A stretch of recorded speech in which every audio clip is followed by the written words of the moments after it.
Observez bien. Au début, A vaut 10, B vaut 20, C vaut A 10, A vaut B 20, B vaut C qui vaut A qui vaut 10.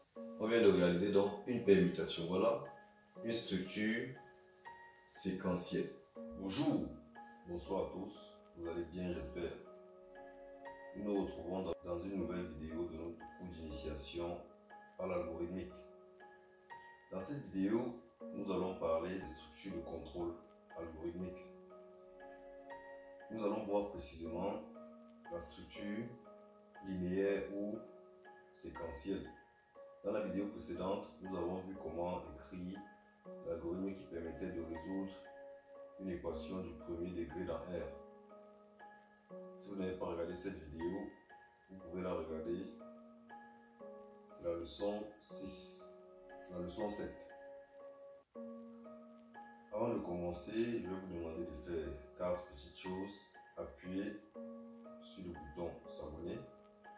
Si vous n'êtes pas encore abonné à la chaîne, bien sûr, activez la cloche de notification, partagez la vidéo, likez. On prend le générique et on commence.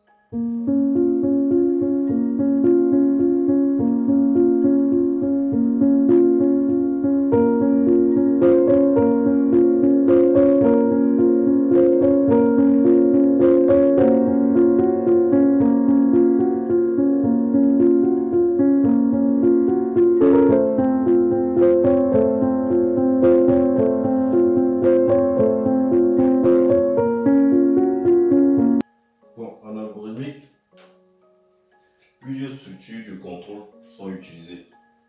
Les structures de contrôle permettent de donner ce côté intelligent et ce côté efficace aux algorithmes. Il existe 4 structures de contrôle principalement utilisées dans les algorithmes. Nous avons la structure linéaire qui est la structure basique. Nous avons la structure à choix. Nous avons les structures alternatives ou conditionnelles. Et nous avons les structures itératives ou répétitives. Aujourd'hui, nous allons voir la première structure. Nous allons voir la structure séquentielle ou linéaire. La structure séquentielle ou linéaire est tout simplement cette structure dans laquelle les instructions vont être alignées de manière séquentielle, sans interruption. Ça veut dire que on va exécuter les instructions les unes après les autres, sans condition, sans répétition, tout simplement. La syntaxe d'une structure séquentielle est la suivante. Nous avons entre début et fin ici. Nous avons le début par exemple ici. Là, nous avons instruction 1, instruction 2, point, instruction N. Là, l'algorithme se termine. Fin algo par exemple. Ça, c'est une structure linéaire ou séquentielle. Séquentielle pourquoi? Les instructions se suivent les unes après les autres, sans interruption. On va donc voir un exemple dans un algorithme. On va donc écrire ici un algorithme de permutation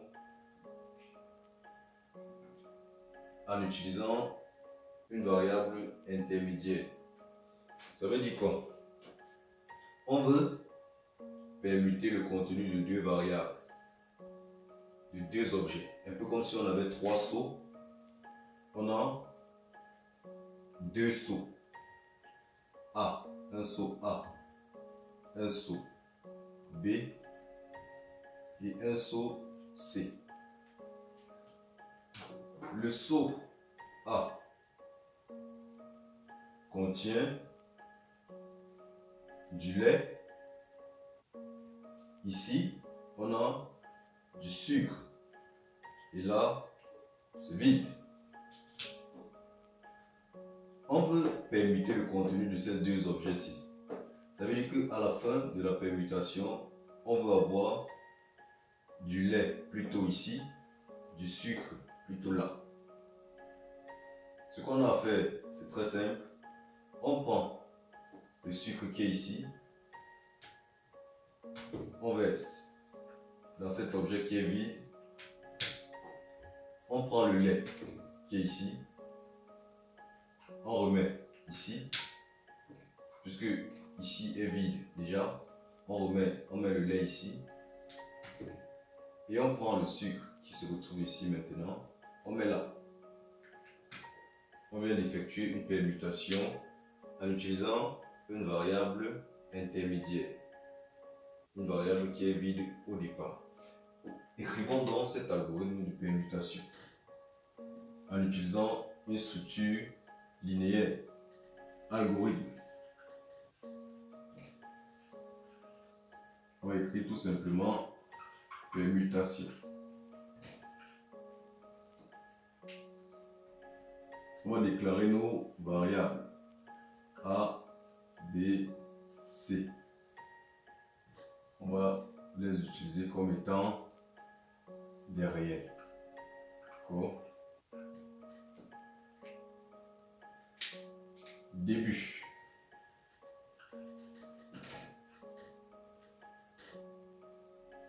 On n'a pas besoin de demander quelque chose à l'utilisateur ici. On va effectuer tout simplement nos permutations. On va initialiser nos variables d'abord. On va dire A prend la valeur 10 par exemple. Par exemple, puisqu'on a déclaré les entiers. B prend la valeur 20 par exemple. C prend la valeur A. La valeur de A prend la valeur de B et B prend la valeur de C. Fin.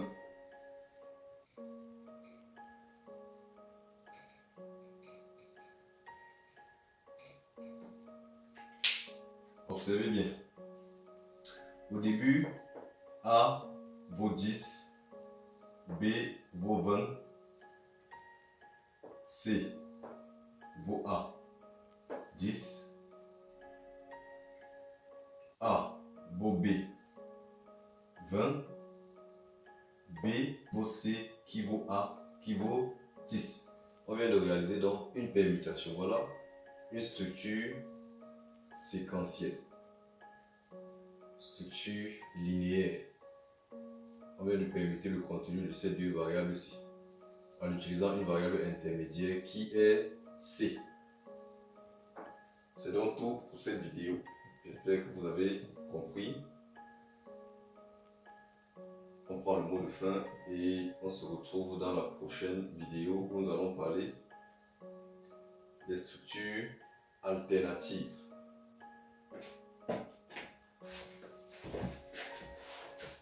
Nous nous retrouvons donc à la fin de cette vidéo.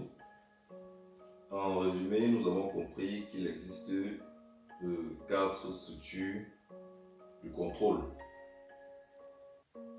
Les structures séquentielles ou linéaires, les structures à choix, les structures alternatives ou conditionnelles et les structures itératives ou répétitives.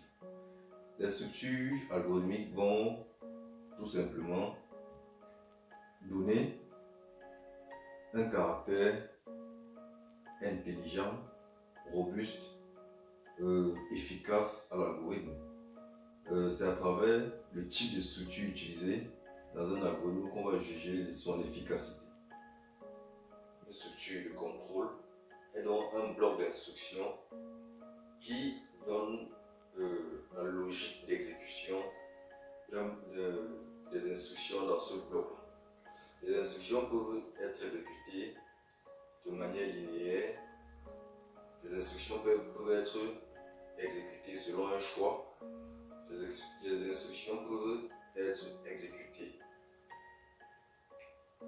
selon une condition. Donc, les instructions peuvent aussi être exécutées dans une boucle.